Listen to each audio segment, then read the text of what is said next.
Chapter 37. Bezalel made the ark of acacia wood 2.5 cubits long, 1.5 cubits wide, and 1.5 cubits high. He overlaid it with pure gold, both inside and out, and made a gold molding around it. He cast 4 gold rings for it and fastened them to its 4 feet, with 2 rings on one side and 2 rings on the other. Then he made poles of acacia wood and overlaid them with gold. And he inserted the poles into the rings on the sides of the ark to carry it.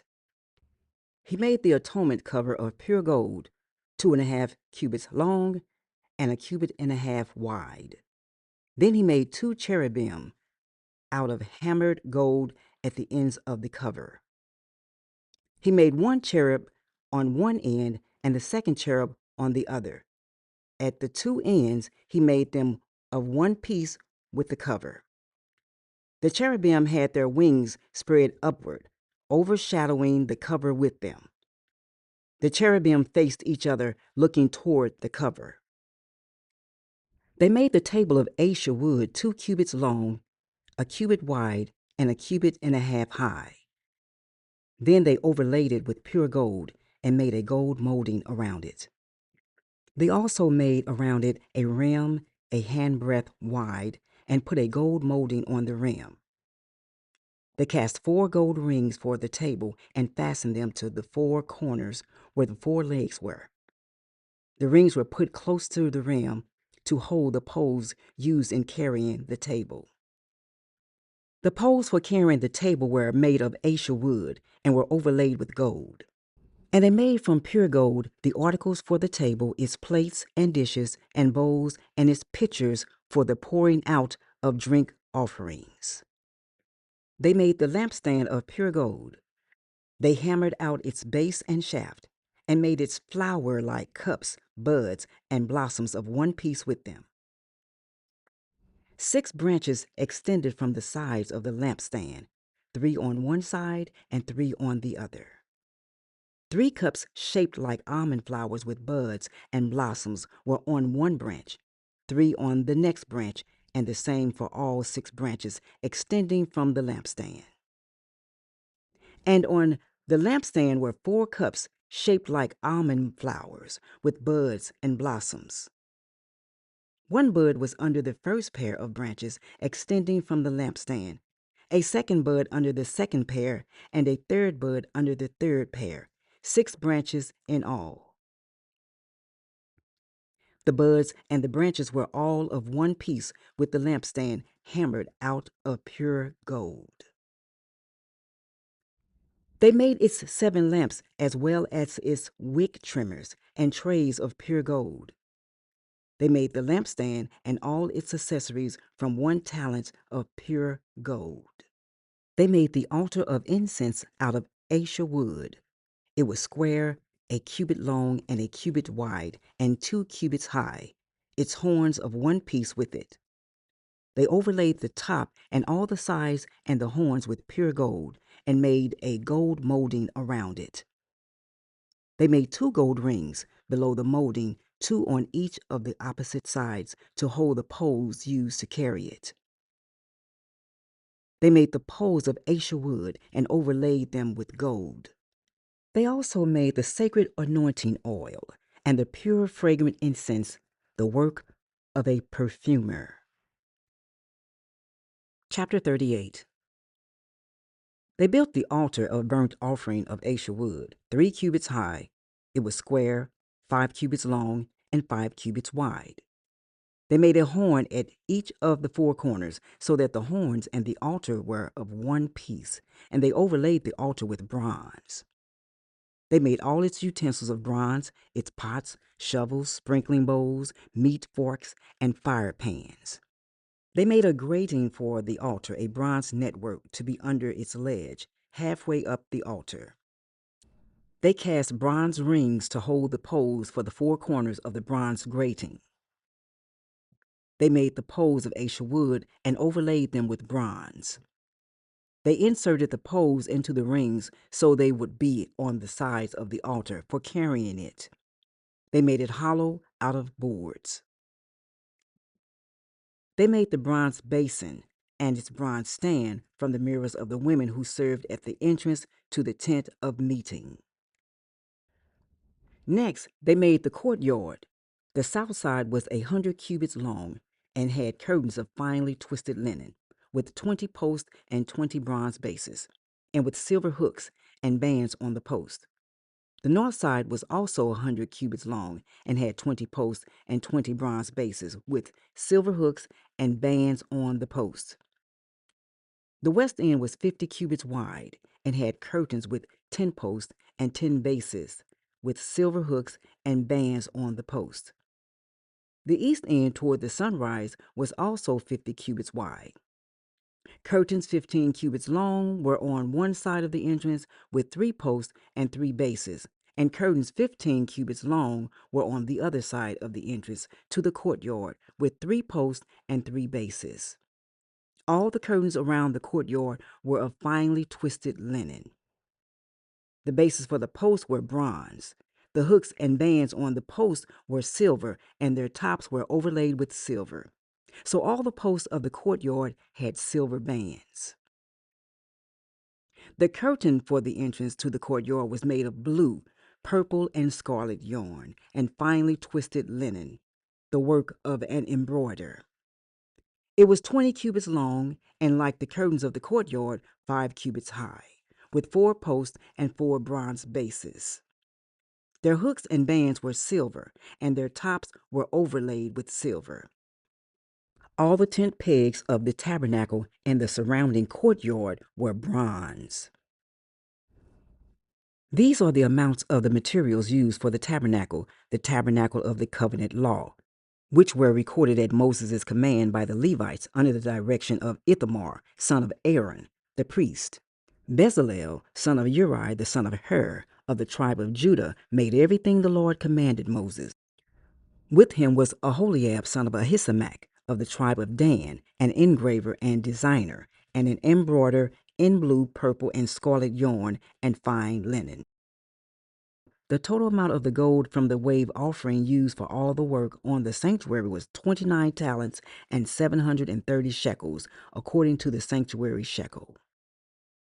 The silver obtained from those of the community who were counted in census was 100 talents and 1,775 shekels, according to the sanctuary shekel. 1 beka per person, that is, half a shekel, according to the sanctuary shekel, from everyone who had crossed over to those counted, 20 years old or more, a total of 603,550 men. The 100 talents of silver were used to cast the bases for the sanctuary, and for the curtain, 100 bases from the 100 talents, 1 talent for each base. They used the 1,775 shekels to make the hooks for the posts to overlay the tops of the posts and to make their bands. The bronze from the wave offering was 70 talents and 2,400 shekels. They used it to make the bases for the entrance to the tent of meeting, the bronze altar with its bronze grating and all its utensils, the bases for the surrounding courtyard and those for its entrance, and all the tent pegs for the tabernacle and those for the surrounding courtyard. Chapter 39. From the blue, purple, and scarlet yarn, they made woven garments for ministering in the sanctuary. They also made sacred garments for Aaron as the Lord commanded Moses. They made the ephod of gold and of blue, purple, and scarlet yarn and of finely twisted linen. They hammered out thin sheets of gold and cut strands to be worked into the blue, purple, and scarlet yarn and fine linen, the work of skilled hands. They made shoulder pieces for an ephod, which were attached to 2 of its corners, so it could be fastened. Its skillfully woven waistband was like it, of 1 piece, with the ephod and made with gold, and with blue, purple, and scarlet yarn, and with finely twisted linen, as the Lord commanded Moses. They mounted the onyx stones in gold filigree settings and engraved them like a seal with the names of the sons of Israel. Then they fastened them on the shoulder pieces of the ephod as memorial stones for the sons of Israel, as the Lord commanded Moses. They fashioned the breastpiece the work of a skilled craftsman. They made it like the ephod of gold and of blue, purple, and scarlet yarn, and of finely twisted linen. It was square, a span long and a span wide, and folded double. Then they mounted it 4 rows of precious stones on it. The first row was cornelian, chrysolite, and beryl. The second row was turquoise, lapis lazuli, and emerald. The third row was jacinth, agate, and amethyst. The fourth row was topaz, onyx, and jasper. They were mounted in gold filigree settings. There were 12 stones, one for each of the names of the sons of Israel, each engraved like a seal with the name of one of the 12 tribes.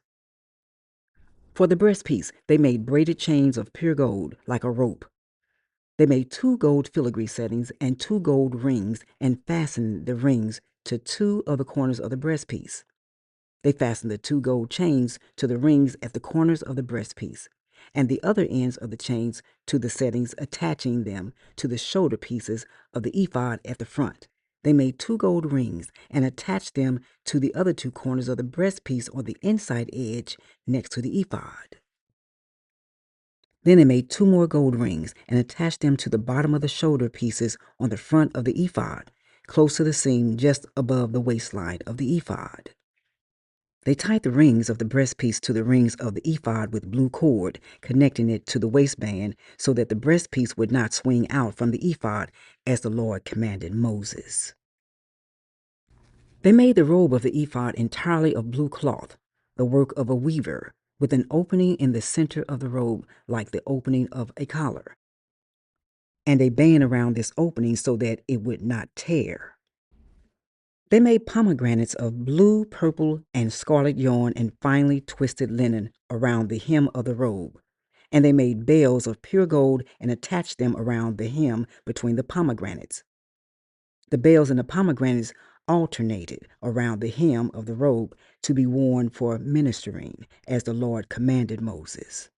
For Aaron and his sons, they made tunics of fine linen, the work of a weaver, and the turban of fine linen, the linen caps, and the undergarments of finely twisted linen. The sash was made of finely twisted linen and blue, purple, and scarlet yarn, the work of an embroiderer, as the Lord commanded Moses. They made the plate, the sacred emblem, out of pure gold and engraved on it like an inscription on a seal, "Holy to the Lord." Then they fastened a blue cord to it to attach it to the turban, as the Lord commanded Moses. So all the work on the tabernacle, the tent of meeting, was completed. The Israelites did everything just as the Lord commanded Moses. Then they brought the tabernacle to Moses.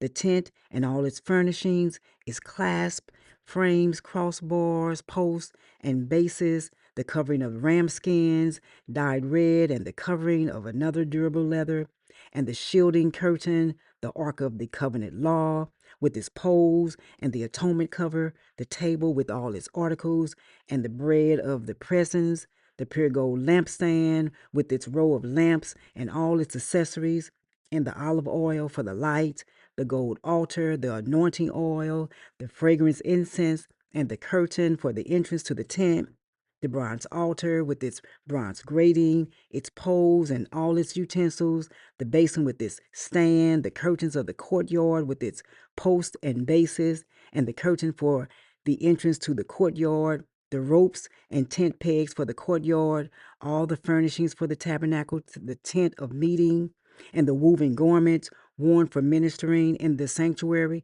both the sacred garments for Aaron the priest and the garments for his sons when serving as priests. The Israelites had done all the work just as the Lord had commanded Moses. Moses inspected the work and saw that they had done it just as the Lord had commanded. So Moses blessed them. Chapter 40. Then the Lord said to Moses, "Set up the tabernacle, the tent of meeting, on the first day of the first month. Place the ark of the covenant law in it, and shield the ark with the curtain. Bring in the table and set out what belongs on it. Then bring in the lampstand and set up its lamps. Place the gold altar of incense in front of the ark of the covenant law, and put the curtain at the entrance to the tabernacle. Place the altar of burnt offering in front of the entrance to the tabernacle, the tent of meeting. Place the basin between the tent of meeting and the altar and put water in it. Set up the courtyard around it and put the curtain at the entrance to the courtyard.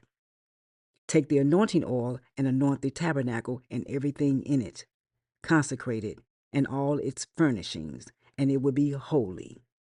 Then anoint the altar of burnt offerings and all its utensils. Consecrate the altar, and it will be most holy. Anoint the basin and its stand, and consecrate them. Bring Aaron and his sons to the entrance to the tent of meeting, and wash them with water. Then dress Aaron in the sacred garments, anoint him and consecrate him, so he may serve me as priest. Bring his sons and dress them in tunics. Anoint them just as you anointed their father, so they may serve me as priests. Their anointing will be to priesthood that will continue throughout their generations. Moses did everything just as the Lord commanded him. So the tabernacle was set up on the first day of the first month in the second year. When Moses set up the tabernacle, he put the bases in place, erected the frames, inserted the crossbars, and set up the posts. Then he spread the tent over the tabernacle and put the covering over the tent, as the Lord commanded him. He took the tablets of the covenant law and placed them in the ark, attached the poles to the ark, and put the atonement cover over it. Then he brought the ark into the tabernacle and hung the shielding curtain and shielded the ark of the covenant law, as the Lord commanded him. Moses placed the table in the tent of meeting on the north side of the tabernacle outside the curtain and set out the bread on it before the Lord, as the Lord commanded him. He placed a lampstand in the tent of meeting opposite the table on the south side of the tabernacle and set up the lamps before the Lord, as the Lord commanded him. Moses placed the gold altar in the tent of meeting in front of the curtain and burned fragrant incense on it, as the Lord commanded him. Then he put up the curtain at the entrance of the tabernacle. He set the altar of burnt offering near the entrance to the tabernacle, the tent of meeting, and offered on it burnt offerings and grain offerings, as the Lord commanded him. He placed the basin between the tent of meeting and the altar and put water in it for washing. And Moses and Aaron and his sons used it to wash their hands and feet. They washed whenever they entered the tent of meeting or approached the altar, as the Lord commanded Moses. Then Moses set up the courtyard around the tabernacle and altar and put up the curtain at the entrance to the courtyard. And so Moses finished the work. Then the Lord covered the tent of meeting, and the glory of the Lord filled the tabernacle. Moses could not enter the tent of meeting because the cloud had settled on it, and the glory of the Lord filled the tabernacle. In all the travels of the Israelites, whenever the cloud lifted from above the tabernacle, they would set out. But if the cloud did not lift, they did not set out until the day it lifted. So the cloud of the Lord was over the tabernacle by day, and fire was in the cloud by night, in the sight of all the Israelites during all their travels.